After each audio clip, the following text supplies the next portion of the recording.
E nós aqui vamos compartilhar a palavra de Deus, amém? Quero convidar você a baixar a sua cabeça, fechar os seus olhos. Senhor Jesus, nós te damos graças nessa manhã. Obrigado pela tua presença, obrigado pela tua palavra, obrigado por essas canções que cantamos para o Senhor, declarando que só o Senhor que é santo, só o Senhor que é digno, porque não existe outro como tu, Jesus. E clamamos nessa manhã que o Senhor possa ter liberdade nesse lugar, nessa manhã, de falar conosco através da tua palavra. Queremos conhecer o Senhor um pouco mais. Abre, Senhor, os nossos olhos espirituais, abre, Senhor, os nossos ouvidos espirituais, que venhamos conhecer o Senhor verdadeiramente como o Senhor é, não como a tradição nos mostra, não como a religião nos mostra, mas verdadeiramente queremos conhecer como o Senhor é, na essência, na realidade. Fala conosco nessa manhã, Senhor, em nome de Jesus, amém. Amém. Amém. Aleluia. Nós temos compartilhado nesses dias uma série de mensagens falando a respeito dos atributos de Deus. Você lembra de algum aí? Falamos primeiro sobre a seidade de Deus, que Deus é um Deus autossuficiente. Ele não precisa de nada e de ninguém. Por mais que tenha alguns púlpitos que falam, Deus precisa de você, Ele não pode viver sem você. Mas isso não é verdade, isso não está na Bíblia. O que está na Bíblia é que Deus ele é autossuficiente, mas mesmo Ele sendo autossuficiente, Ele decidiu nos amar e nos trazer para Ele. Isso é maravilhoso, isso é amor. Tem, não porque precisa, mas porque quer, porque ama. Falamos também sobre que Deus ele é um Deus eterno. Eterno no que diz respeito ao futuro, eterno no que diz respeito ao passado. Ele sempre existiu. Falamos sobre a imutabilidade de Deus. Deus não muda. Ainda que as pessoas mudam, as circunstâncias mudam, Deus ele permanece o mesmo. Sua palavra permanece. Às vezes a gente gosta de falar, né? Deus é fiel. E Ele é mesmo. O problema às vezes é os crentes que não são fiéis. Oh Jesus.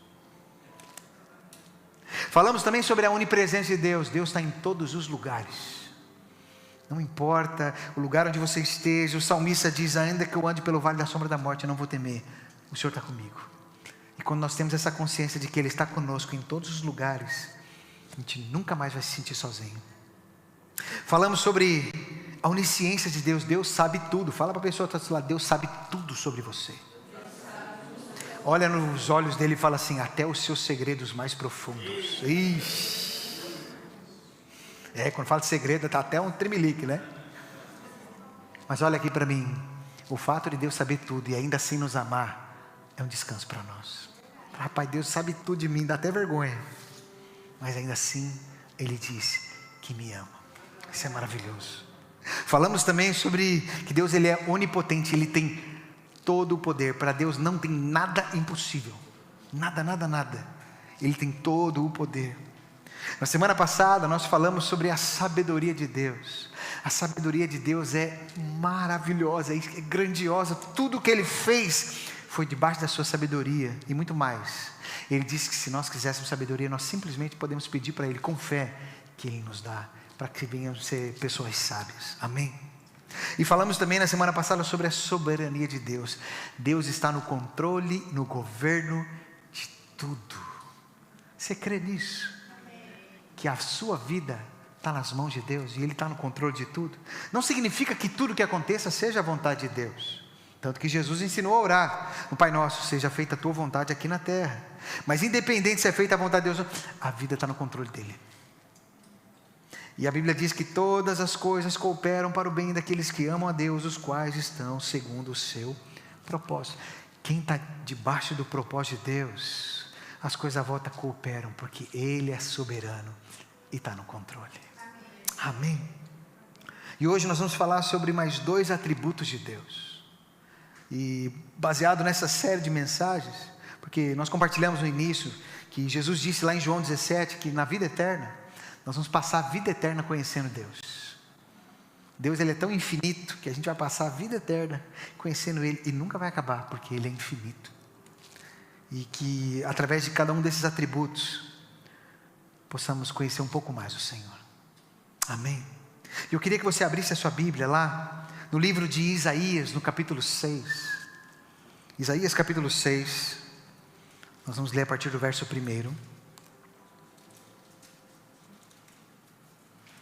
Isaías capítulo 6, a partir do verso 1, eu quero te encorajar a você acompanhar na sua Bíblia. Só para você entender o contexto, o profeta Isaías aqui no capítulo 6 teve uma experiência gloriosa com o Senhor. Tanto que alguns estudiosos dizem que Isaías era um profeta antes do capítulo 6. E se tornou um outro profeta depois do capítulo 6. Por causa da experiência que ele teve com Deus. E a experiência está aqui. Isaías capítulo 6, a partir do verso 1, diz assim: no ano em que o rei Uzias morreu, eu vi o Senhor. Ele estava sentado em um trono alto, e a borda do seu manto enchia o templo.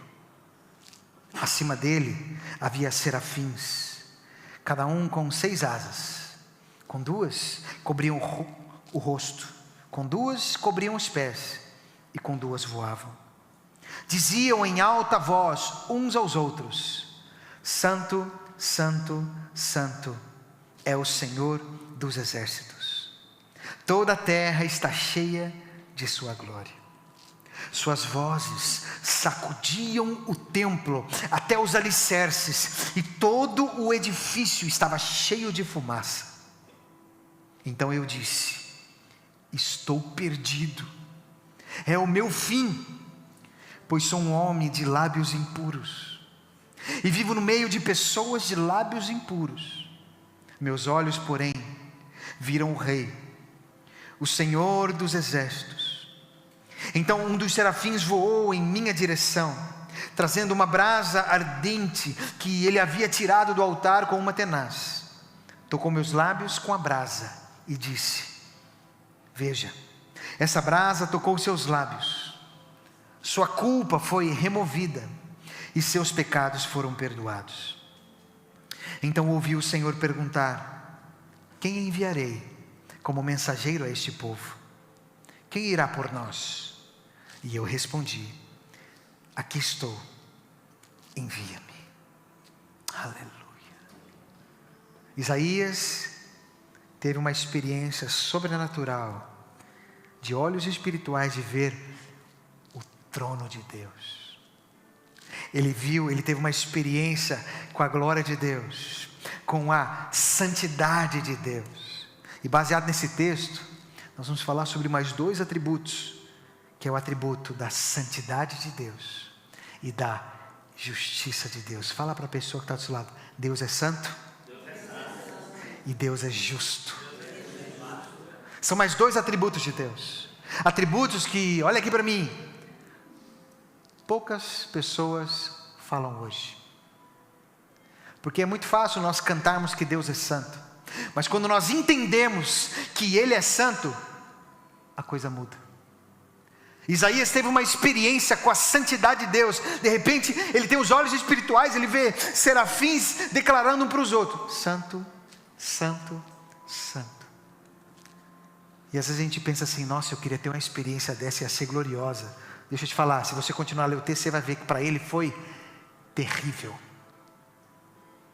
Porque quando ele teve essa experiência, ele viu qual foi a primeira coisa que ele falou: estou perdido, é o meu fim. Porque quando nós temos uma experiência verdadeira com a santidade de Deus, a gente não acha tudo lindo, maravilhoso, meu irmão. A gente vê o quanto ruim nós somos e o quão santo Ele é. Certa vez um teólogo americano, dando aula numa faculdade teológica, foi procurado por uma aluna no final. E essa aluna no final disse para ele assim: professor, olha, eu estou com uma crise. E ele: o que foi? Ele falou: eu tenho a impressão que todos os domingos o pastor da minha igreja faz um esforço muito grande para esconder a verdadeira identidade de Deus. Porque quando nós falamos de atributos, atributos não é o que Deus tem, é o que Deus é. E Deus, Ele é muitas coisas. Mas hoje, ultimamente, as pessoas andam falando apenas poucas coisas do que Deus é. As pessoas gostam de ouvir: Deus é amor, Deus é fiel, Deus é misericordioso, Deus é gracioso. São as palavras daquilo que Deus é que nós gostamos de ouvir, sim ou não? É verdade. E isso é verdade, mas deixa eu dizer uma coisa: A maior arma do diabo contra um cristão não é nem contar mentira, é contar meias verdades. Verdades incompletas. Deus é gracioso? É. Ele é misericordioso? É. Ele é amor? É. Mas Ele também é justo. Ele também é santo. E nós precisamos entender toda a essência de Deus para verdadeiramente conhecermos o nosso Deus. E baseado nesse texto, eu quero que vejamos aqui algumas coisas que nos mostram um pouquinho de como Deus Ele é santo. Primeiro que nós vemos aqui, a palavra santo que os serafins falaram, é uma palavra do hebraico que é kadosh. Sabe o que significa kadosh, santo? Significa separado, consagrado. Ele fica separado daquilo que é profano, daquilo que não é santo, daquilo que não é consagrado. Ele está separado. E os serafins estavam dizendo: Ele é santo, santo, santo. Uma segunda coisa que nós vemos nesse texto é que o fato deles falarem 3 vezes santo, não é porque eles não tinham o que falar, não. Nós, na língua portuguesa, quando nós queremos enfatizar uma palavra, o que a gente faz? Põe negrito, sublinha, coloca aspa, põe um marca-texto, faz um monte de coisa. As mulheres põem florzinha.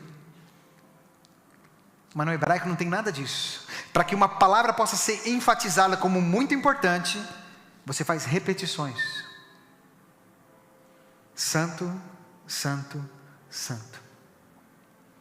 Ele estava enfatizando algo glorioso. O fato de Deus ser santo é tão importante que ele, da visão do trono de Deus, ele não ouviu bom, bom, bom, ou amor, amor, amor. Ele ouviu os serafins dizendo: santo, santo, santo.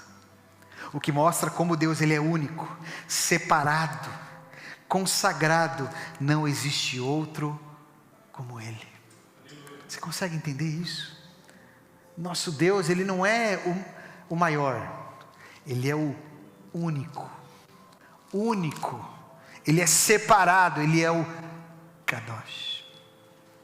E se nós fôssemos ler esse Isaías 6 na linguagem original que foi escrita, que foi em hebraico, eu sei que na nossa língua portuguesa simplifica algumas coisas. Quando Isaías ali no capítulo 1, no capítulo 6, no versículo 1, ele fala que ele viu o Senhor, ele usou um termo no hebraico que é Adonai. Adonai significa o soberano. É você falar algo sobre Ele, soberano. É como eu chegar para o Gabriel, ele tem o nome dele Gabriel, mas eu chegar para ele e falar: é meu chefe, soberano, o melhor mecânico de Portugal, aleluia. Eu estou falando algo sobre ele, sobre a posição dele. Só que quando os serafins declaram santo, santo, santo, é o Senhor. Pode ser que na sua Bíblia você tenha uma diferença aí. O primeiro Senhor está em letra maiúscula, sim ou não? O segundo Senhor, se sua Bíblia for boa, todas as letras do Senhor estão em maiúscula, sim ou não? É diferente. Por que é diferente? Porque no hebraico não está igual. Os serafins declarando uns para os outros: santo, santo, santo é o Senhor. Eles não falaram Adonai, eles falaram Yahvé, ou Jeová, ou Yahavá. Existem muitas expressões para o nome de Deus. Aí já não é algo que eu falo sobre Ele, eu falo dele mesmo. O nome Yahvé, ou Jeová, não fala apenas que Ele é o soberano, é exatamente o nome dEle. Santo, santo, santo é o Yahvé, separado. E por que Isaías não falou? Deixa eu te falar, isso é importante, e a gente precisa entender isso. O povo judeu tinha medo de falar o nome de Deus. Quando Deus deu os 10 mandamentos, um dos mandamentos, o terceiro mandamento, qual era? Não falarás o nome do Senhor teu Deus em vão. Tem muitos mandamentos que são muito ignorados, né? Eu brinco, né, que um dos pecados que mais o crente peca é o da gula. O crentaiado que come, que misericórdia. Mas muitas vezes, se nós não tomarmos cuidado, nós caímos no pecado em que o povo hebreu, o povo judeu, eles tinham medo de falar o nome de Deus, porque Ele é santo. Eles tinham medo de falar o nome de Deus em vão. Hoje, infelizmente, as pessoas colocam o nome de Deus em qualquer coisa, leva na brincadeira. Faz piada do nome de Deus, faz piada com Deus.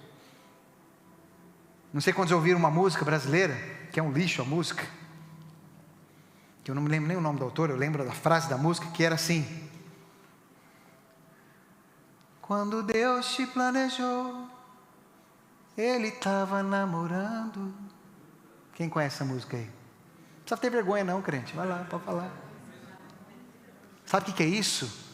É profanar o nome de Deus. Deus estava namorando. Você é maluco da cabeça escrever um negócio desse? Isso é desvalorizar o nome de Deus, é diminuir o nome de Deus. Uma outra pessoa, e uma outra também aparecia, que é da época, e principalmente do Gabriel, que é dos mais velhos. Você assistiu a Xuxa, que descia na nave com aquelas fumaças, e tinha uma música dela que tinha uma frase que diz assim: tudo o que eu quiser, o cara lá de cima vai me dar. Você é maluca falar Deus com um cara lá de cima? Pensa que Deus, como diria o português, andou comigo na escola ou o quê? Porque não valoriza o nome de Deus. Deus é santo, separado. O povo hebreu, quando eles iam escrever o nome de Deus, eles mudavam até a pena. Por quê? Não, Ele é separado, Ele não é igual aos outros. Mas tem gente que trata Deus e as coisas de Deus. Uma vez eu fui fazer um trabalho de som, num evento gospel. E aí chegou lá um senhor que estava com a filha para cantar. Ele e a filha para cantar. Chegou lá, sentou com o violãozinho. Chegou no microfone: Pai do Senhor, meus irmãos, nós vamos cantar uma canção ao Senhor. Olha, a gente não ensaiou direito, eu não sei a letra, mas o importante é que é para o Senhor. Foi sangue do Cordeiro. Porque não valoriza as coisas de Deus. Deus é santo, irmão. Deus é único.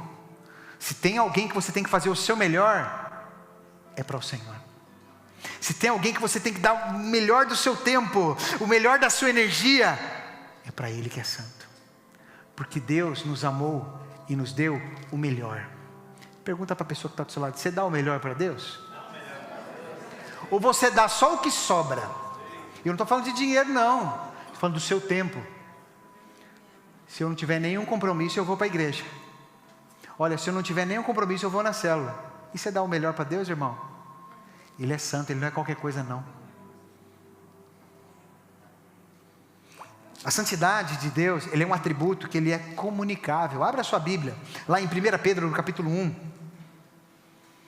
Porque Deus é santo, amém? Mas olha só o que diz, 1 Pedro capítulo 1, a partir do versículo 15. Pedro diz assim: agora porém, sejam santos em tudo que fizerem, como é santo aquele que os chamou. Pois as Escrituras dizem: sejam santos, porque eu sou santo. E os santistas digam amém. Não tem nenhum, glória a Deus. Amém. Olha, só os corintianos dando amém aí, aleluia. Pedro está falando aqui: ei, não é só Ele que é santo, nós temos que ser santos. Fala para a pessoa que está do seu lado: você tem que ser santo. Aí a coisa pega um pouco mais, né? Porque aí o ser humano, ele erra e fala: sabe como é que é, né? A gente é carne, sabe como é que é, né? Ai, é tudo desculpa, irmão, porque Deus não ia falar para você fazer uma coisa que era impossível. É impossível na sua força, mas pelo poder do Espírito, nós podemos viver uma vida santa. Uma vida santa diante de Deus não é um pecador lutando para ser santo, não. Você já foi santificado pelo sangue de Jesus, e você está lutando agora contra o pecado. Por isso, fala para a pessoa que está do seu lado com muita coragem, fala para ele: seja santo, meu irmão. Você foi chamado para ser santo, mas fica aí com ser vergonhice. Uma vez teve um irmão que que ele falou numa célula com muita vergonha, ele falou assim: olha, a pessoa do meu trabalho descobriu que eu sou crente. Não, que bom nada, porque ela falou: nossa, você é crente, não parece. Porque não vive uma vida de santidade, fala palavrão igual todo mundo, vive uma vida promíscua igual todo mundo. Por quê? Porque não é santo, como o seu Senhor que o chamou é santo. Nós somos chamados pelo Senhor para ser santo. Agora, diante desse texto, nós aprendemos um pouco algumas coisas sobre a santidade de Deus. E a primeira coisa, lá em Isaías 6, verso 1, é que a primeira coisa que Isaías viu quando teve uma experiência com o trono de Deus, com a sala do trono de Deus, onde Deus estava, irmão? Deus não estava jogando ping-pong, Deus não estava tomando banho, Deus estava sentado num trono. Sabe o que significa estar sentado num trono? É lugar de governo. Ele é santo e ele está numa posição de governo. Ele está sentado na sala do trono do universo para governar o universo. Glória a Deus. Mas não é só isso, porque ser cristão não é apenas saber que Deus está sentado no trono do universo, é Ele estar sentado no trono da minha vida. Aí a coisa pega um pouco mais, porque tem muito crente que o Senhor não é o Senhor da sua vida. Aliás, tem muito crente que ele passa aquela mensagem do tipo assim: ninguém manda em mim não, hein? Nem Deus manda, né? Porque ele não obedece nem a palavra. Ninguém manda em mim, eu é que sei. Só que o Senhor, Ele está sentado no trono, e Ele quer estar no trono da nossa vida, governando a nossa vida. Nós devemos acordar todos os dias de manhã e falar: Senhor, seja feita a Tua vontade na minha vida. Que o Senhor venha tomar o trono da minha vida, governar a minha vida, e que eu venha viver para Ti, somente para Ti, a Tua vontade. Eu não estou aqui para fazer a minha, estou aqui para fazer a Tua. Isso é Deus está sentado no trono da minha vida. Pergunta para quem está do seu lado: Deus está sentado no trono da sua vida? Porque foi a primeira coisa que Isaías viu, Deus num trono. Uma outra coisa que nós observamos que Isaías viu, ele viu a orla ou a borda das vestes do Senhor enchia o templo. Consegue imaginar o tamanho dessa roupa? O que ele viu, para nós hoje não faz muito sentido, que exagero, mas para Isaías fazia todo sentido, porque na época, um rei, quanto maior era a orla do seu manto, maior era a sua majestade. A gente vê às vezes pessoas com roupas chiques aí, com aquelas roupas gigantescas que fica a gente do lado puxando, né? Alguém já viu isso? Eu falo: meu Deus do céu, para que isso? Vai tropeçar nesse negócio. Mas para um rei, quanto maior era a sua majestade. E ele viu que a orla, o manto, enchia tudo. O Senhor é o maior majestoso, é o único majestoso. Terceira coisa que nós observamos é que diante do trono tinha os serafins, e os serafins tinham 6 asas, e dessas 6, 2 ele cobriu o rosto, porque eles nem sequer conseguiam olhar para o Senhor. Deixa eu dizer uma coisa: o Senhor, Ele é tão santo, que quando nós temos uma experiência com a santidade do Senhor, a sensação que nós temos é de nem olhar, porque Ele é muito santo, muito santo. Eu nem sequer sou digno de olhar, porque Ele é santo. Quando nós estamos diante do trono de Deus, ou a gente se cobre, ou a gente se curva. Ninguém fica empinado diante de Deus. Quem tem uma experiência verdadeira com a santidade de Deus, não vai ter nariz empinado. Ele vai estar quebrantado, se cobrindo, de falar: não, Ele é santo e eu não sou. Quantos estão entendendo? Outra coisa que nós observamos nesse texto é que o Senhor, que é santo, Ele constantemente revela a sua santidade.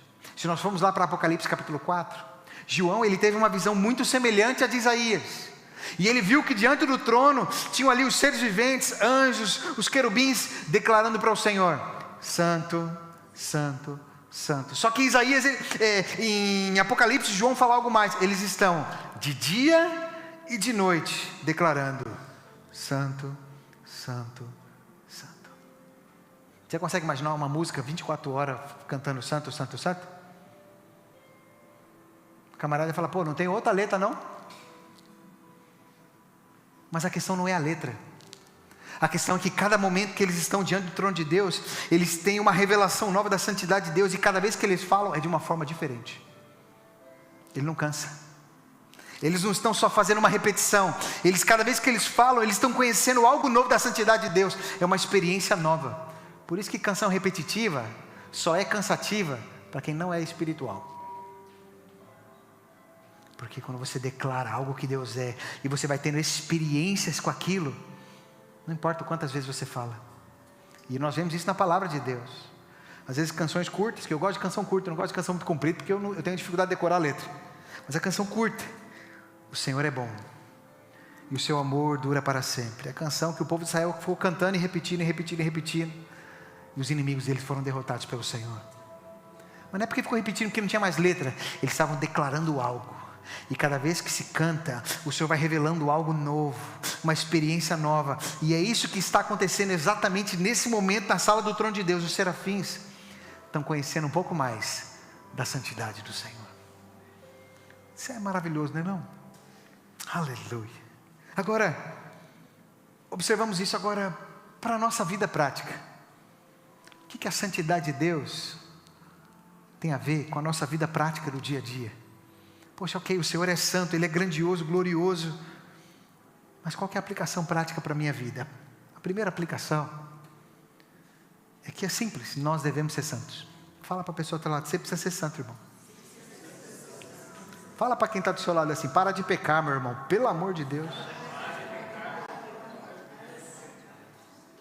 Porque quando Pedro ele fala ali em 1 Pedro 1, 15, 16, que está escrito: sejam santos. Isso não é uma sugestão. Ele não fala, se der. Ele diz, sejam. É imperativo, irmão. Seja santo. Não tem esse negócio de, eu não consigo. Não, o poder do Espírito Santo está sobre nós. Ele nos capacita a vivermos uma vida santa. Não é que você não vai ser tentado. Você vai ser tentado. Quantos são tentados aqui? Ixi, filho, a gente é tentado todo dia. O tentador está ali. Mas o poder do Espírito Santo de Deus também está ali, nos capacitando para vivermos uma vida santa, para vencermos as tentações, para vencermos as dificuldades e vivermos uma vida santa diante do Senhor. Por isso a primeira lição é que nós devemos sim ser santos. Não tem esse negócio, essa desculpinha não. Porque sabe como é que é, né? A gente é... Não, Senhor, me perdoa. Pisei na bola, mas eu tenho que viver uma vida santa. Me perdoa, Senhor. Eu quero ir e não pecar mais.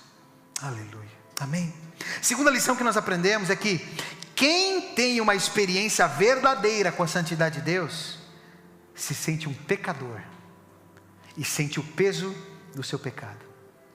Às vezes a gente tem aquela ideia folclórica, a pessoa teve uma experiência com Deus, e ele fica lá, ai que lindo, que maravilha. Mas não é só isso não, irmão. A maioria das pessoas que tiveram uma experiência gloriosa com Deus, de ter visão de Deus, foi atribulado na vida deles. Isaías falou, estou perdido, vou morrer. Daniel teve visões, a qual ele ficou doente, porque a visão mexeu com ele, tão mal que ele ficou. João, quando teve a visão lá em Apocalipse, a Bíblia diz que ele caiu como morto. Porque tem gente que acha que tem uma visão da glória de Deus, da santidade de Deus, não é isso não, irmão. Uma experiência profunda com Deus nos quebra. Uma vez nós tivemos um encontro com Deus, e teve um jovem, no momento que nós estávamos buscando para ser cheio do Espírito. O Espírito Santo nos enche, porque nós precisamos viver a vida cheia do Espírito. Não dá para viver uma vida sem ser cheio do Espírito. Eu nunca mais esqueci, porque aquele jovem começou a chorar compulsivamente nessa hora. E a minha vontade de falar, filho, agora não é hora de chorar, irmão. Agora é hora de buscar para ser cheio do Espírito. E depois eu fui perguntar para ele, irmão, você ficou chorando muito, o que você estava sentindo? Ele falou, eu estava me sentindo a pior pessoa do mundo. Eu estava me sentindo sujo, imundo. Foi glória a Deus. Sinal que teve uma experiência com a santidade de Deus. Teve uma experiência verdadeira com a santidade de Deus. Porque quem tem uma experiência verdadeira com a santidade de Deus, não fala assim, eu sou uma boa pessoa, eu tenho um bom coração. Conversa, irmão. A Bíblia diz que o coração do homem é enganoso. E quando nós temos uma experiência com a santidade de Deus, Ele revela verdadeiramente que nós somos. Sabe o que nós somos, irmão? Hipócrita, pecadores, o coração é enganoso, imundícia, o pecado está lá dentro. Por mais bonzinho que você acha que você é, sepulcro caiado. Por fora pode estar bonito, mas por dentro tem cadáver. Aí você fala, ai que absurdo. Foi exatamente isso que Jesus disse para os fariseus. Vocês são tudo hipócritas. Vocês ficam com essa cara assim, ai eu sou uma boa pessoa, ai eu faço tudo. E você falou, é tudo conversa. Como diria o ditado português, por fora bela viola, por dentro pão bolorento. Aí você fala, não, mas que absurdo. Não é absurdo. Só tem como nós temos uma experiência verdadeira com o Senhor quando Ele nos revela verdadeiramente quem nós somos. Porque não tem como você se arrepender de algo que você nem sequer sabe. Como é que você vai se arrepender se você acha uma boa pessoa? Eu sou uma boa pessoa, não faço mal a ninguém, eu não bebo, não fumo, não uso droga, nunca matei ninguém. Vai um monte de gente assim para o inferno também. Porque não é isso, irmão. Quando nós temos uma experiência com a santidade de Deus, Ele revela o quão pecador nós somos. Isaías, nessa visão, ele ficou desesperado. Ele disse, ai de mim, estou perdido, vou morrer. Por quê? Porque ele teve uma experiência com a santidade de Deus e viu quão pecador era. E pode falar, o início de uma verdadeira conversão começa com um sentimento como esse. Quando Ele nos revela o quão pecador nós somos. Mas o Senhor não para só por aí. Ele não apenas nos revela o quão ruim nós somos. Ele também nos dá a solução. Mas eu tenho a solução. Jesus. Apesar de estarmos perdidos em nossos delitos e pecados, Ele decidiu nos amar e nos resgatar. Nos resgatou em Cristo Jesus, perdoou os nossos pecados, nos justificou e nos trouxe para o reino do Filho do seu amor. Mas tudo começa onde? Quando a gente tem a noção da consciência verdadeira de quem nós somos. Como estão entendendo? Fala para a pessoa que está do lado, você precisa ter uma experiência com a santidade de Deus. Porque eu vou te falar, hoje nós estamos na geração das pessoas que só vivem de status do Instagram, irmão, tudo bonitinho, aleluia. A pessoa está lá no culto e faz o status do culto, mas não está nem prestando atenção no culto nessa hora. Irmão, não é hora de fazer status, irmão, é hora de levantar a mão e adorar. Porque às vezes só quer aparentar uma coisa, irmão, vai com força no Senhor. Não estamos aqui para querer aparentar nada, nós queremos ser adoradores do Senhor, nos rendendo a Ele, nos prostrando a Ele. Amém? Terceira lição que nós aprendemos com a santidade de Deus é: não brinque com a santidade de Deus. Porque hoje tem gente que está confundindo a bondade de Deus, achar que Deus é bobo, que Deus é tonto. Eu faço, não, mas Deus é bom. Deus, Ele é bom, é verdade. Mas tem gente que brinca com a santidade e a bondade de Deus. E quando uma pessoa tem uma experiência como essa, a sua vida muda para sempre. Ele disse, ai de mim, estou perdido. Porque sou um homem de lábios impuros. Tem gente que fala besteira e nem está nem aí. E ele disse, sou um homem de lábios impuros. Só que ele não falou só isso, ele disse, e habito no meio de um povo de impuros lábios. Quando você tem uma experiência com a santidade de Deus, você muda até com quem você anda. Porque o Senhor mostra e fala, esse lugar não é para mim, essas pessoas não é mais para mim. Porque você teve uma experiência com a santidade de Deus. Eu sei que não é uma mensagem que às vezes você fala, aleluia, glória, é verdade. Mas deixa eu te falar, olha para mim, isso abre os nossos olhos. Certa vez um pastor americano, chamado Jonathan Edwards, um avivalista, ele foi movido pelo Senhor para pregar uma mensagem, a qual ele estava tão movido pelo Senhor para pregar essa mensagem, que antes de pregar essa mensagem, ele ficou 3 dias e 3 noites em jejum, sem comer e sem beber nada. Quando ele foi pregar a mensagem, o título da mensagem, sabe qual era? Pecadores nas mãos de um Deus irado.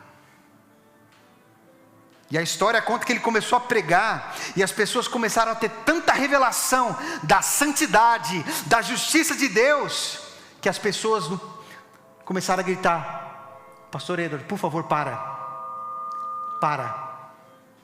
As pessoas começaram a se agarrar nas colunas da igreja, com medo que o chão abrisse e eles fossem para o inferno, porque eles começaram a ter revelação da santidade de Deus. Nós vemos isso na palavra de Deus, com a santidade de Deus não se brinca. A palavra conta a história de Nadab e Abiú, que eram sacerdotes na casa de Deus. mas eles foram servir a Deus, olha aqui para mim, de qualquer jeito, nas coxas, no improviso. E a Bíblia diz que eles ofereceram para Deus fogo estranho. Sabe o que aconteceu? Morreram, irmão. Porque com Deus não se brinca. Aí você fala, que absurdo. Não, mas isso é o Velho Testamento. Deus não faz mais isso. Aí você vai lá para o Novo Testamento. Ananias e Safira mentiram para Deus. E morreram também. Porque olha aqui para mim. Com Deus não se brinca, irmão. Deus não é amiguinho da escola. Ele é bom, Ele é bom. Mas Ele também é santo. Ele também é justo. Quarta lição que nós aprendemos. A santidade de Deus nos mostra o nosso pecado. Mas é o arrependimento que nos faz experimentar da misericórdia. Deus mostrou para Isaías quão pecador ele era.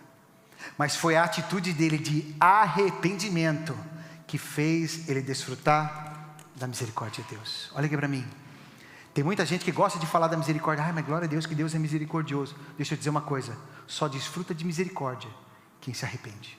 E a palavra arrependimento na Bíblia é metanoia. Mudança de mente, mudança de atitude. Porque tem muita gente que fala e continua fazendo a mesma coisa e não se arrepende, não muda. Deixa eu te falar, só desfruta da misericórdia quem se arrepende.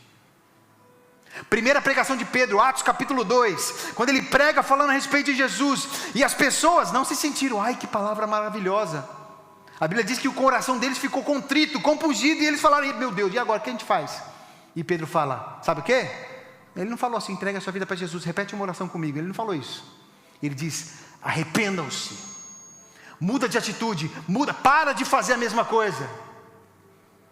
Porque só existe misericórdia onde há arrependimento. Hoje fala-se pouco sobre arrependimento. De você se arrepender, dos pecados. Das coisas que fez errado. O Senhor, 1 João 1,9, o Senhor Ele está ali disposto a perdoar. Se confessarmos nossos pecados, Ele é fiel e justo para nos perdoar os pecados e nos purificar de toda a injustiça. Sim ou não? Mas tem uma condição, se confessarmos. Confessarmos fala de reconhecer, se arrepender, mudar de atitude. Aí a pessoa fica lá 1 ano, 2 anos, 3 anos, 5 anos na igreja, e ela vai falar na célula, está fazendo a mesma coisa. Tem que melhorar, não sei o que. Irmão, toma uma atitude, se arrepende de verdade, e toma uma atitude e fala, chega. Chega de brincar com as coisas de Deus, irmão. Em Apocalipse fala uma frase que é muito dura, diz assim, aquele que está limpo, limpe-se mais, e aquele que está sujo, suje-se mais. Por quê? Não brinca com as coisas de Deus, não. Não brinca com as coisas de Deus, não. Por isso fala para a pessoa que está do seu lado, você precisa viver uma vida de arrependimento. Tem muita gente que se acha muito bom, e quem se achava bom na época de Jesus, sabe o que era? Fariseu. Jesus contou uma história que certa vez entrou um fariseu no templo, e falou, Senhor, obrigado, porque eu não sou um pecador, obrigado. E de repente entrou um pecador, e batendo no peito, ele não conseguia nem olhar para cima, e falou, Senhor, ser propício a mim, pecador. E Jesus disse, sabe quem saiu justificado? Não foi o fariseu que se acha bom, foi o pecador que reconheceu quem era. Porque na verdade os dois eram pecadores, só que só um reconheceu. Nós só conseguimos desfrutar da misericórdia de Deus aonde há arrependimento. Aleluia, amém. Vou falar rapidinho sobre a justiça, que nosso tempo está um pouco mais avançado. Falamos um pouco sobre a santidade, mas também sobre a justiça de Deus. Deus é justo. Fala para quem está do seu lado, Deus é justo. E tem gente que não gosta de falar da justiça de Deus, porque o camarada acha que Deus vai ficar dando coisa para ele que ele não merece. Deus não é injusto, irmão.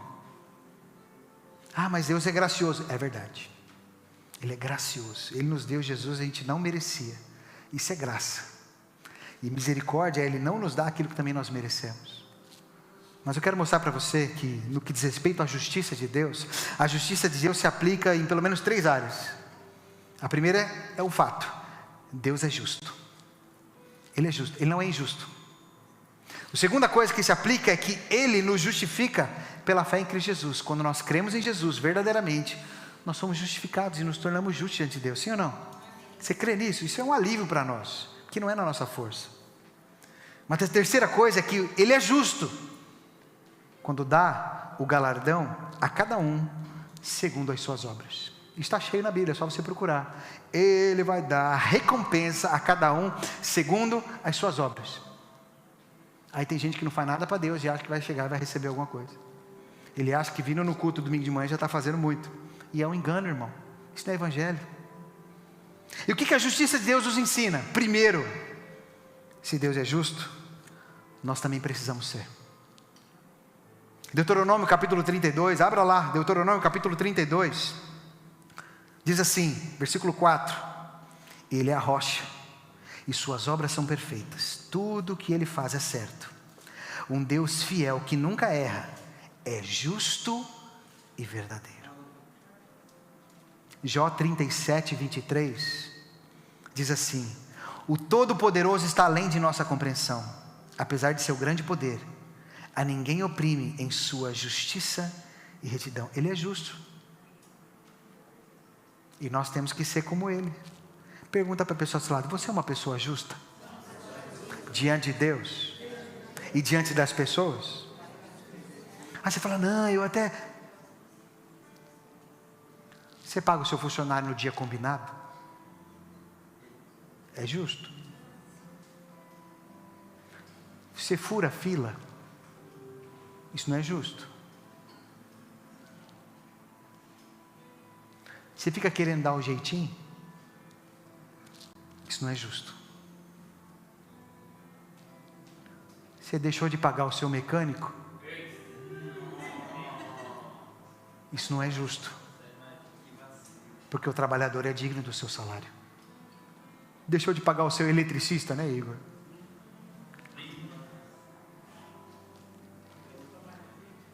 Deixou de dar o dízimo?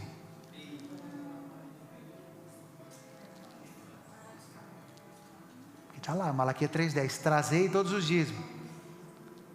Isso não é sugestão, não é essa ideia, está no imperativo, trazei. Você é justo nisso também?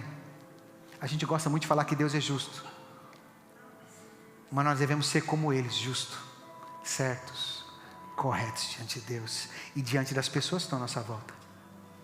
Quantos estão entendendo? Eita. Segunda lição que nós aprendemos com a justiça de Deus. Abra lá sua Bíblia, lá em Gálatas capítulo 6. Quero que você acompanhe isso na Bíblia. Gálatas capítulo 6, a partir do verso 7. Isso aqui é Novo Testamento, irmão, não é Velho Testamento não, Gálatas. O apóstolo Paulo escrevendo aos Gálatas, ele diz assim, Gálatas 6, 7. Não se deixe enganar. Ninguém pode zombar de Deus.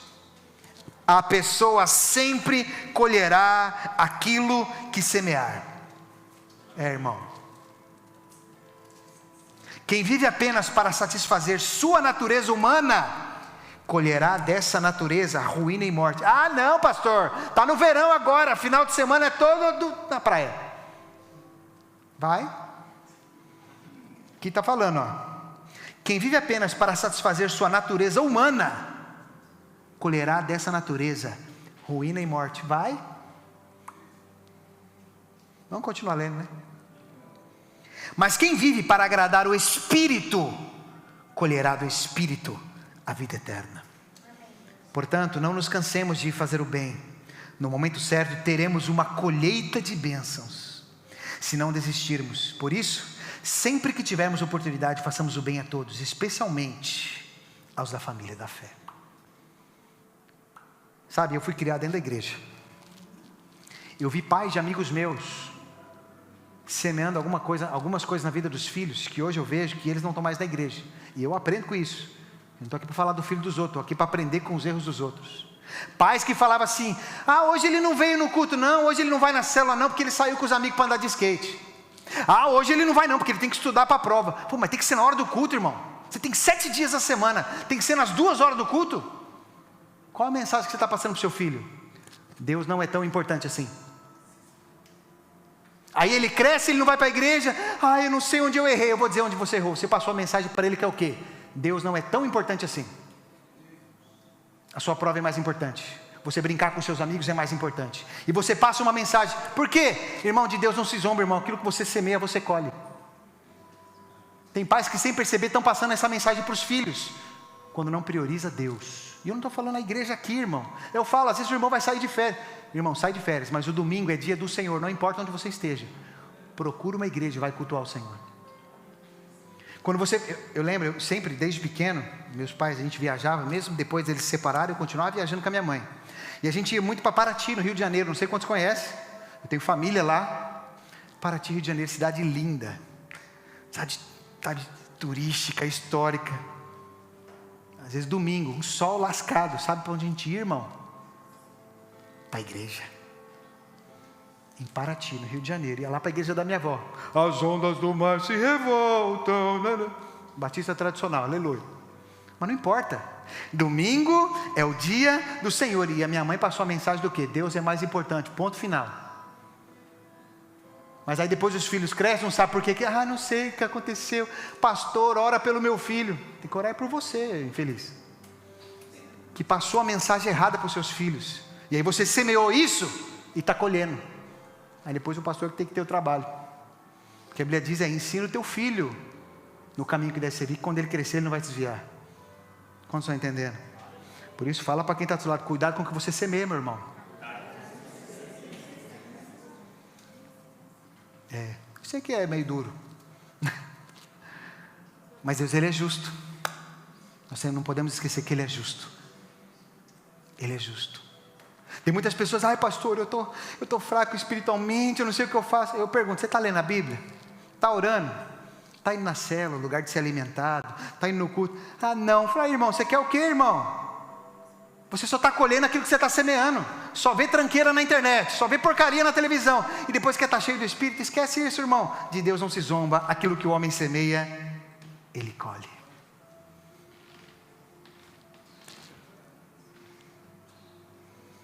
Para a gente concluir, que pode ser que você esteja com fome. Eu quero ler 4 versículos aqui, eu quero que você acompanhe na sua Bíblia. Mateus capítulo 16, o verso 27. O Senhor Jesus disse assim. Mateus 16, verso 27. Pois o Filho do Homem virá com seus anjos na glória de seu Pai, e julgará cada pessoa de acordo com as suas.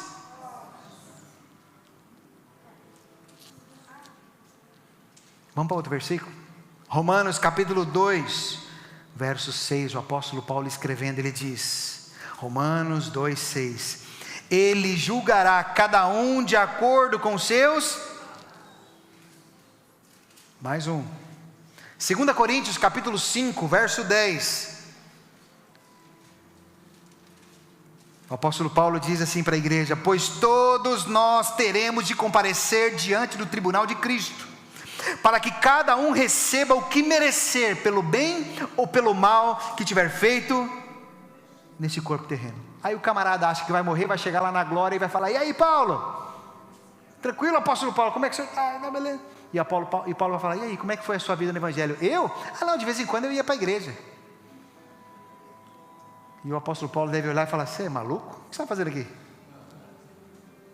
Eu morri por causa do evangelho. Para mim o evangelho era todos os dias.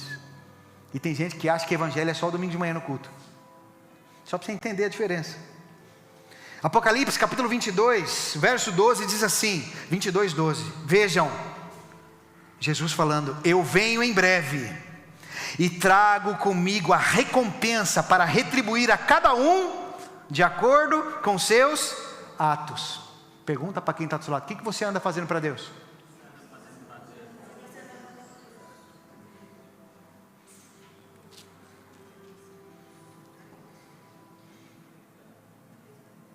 Eu queria que você ficasse de pé no seu lugar.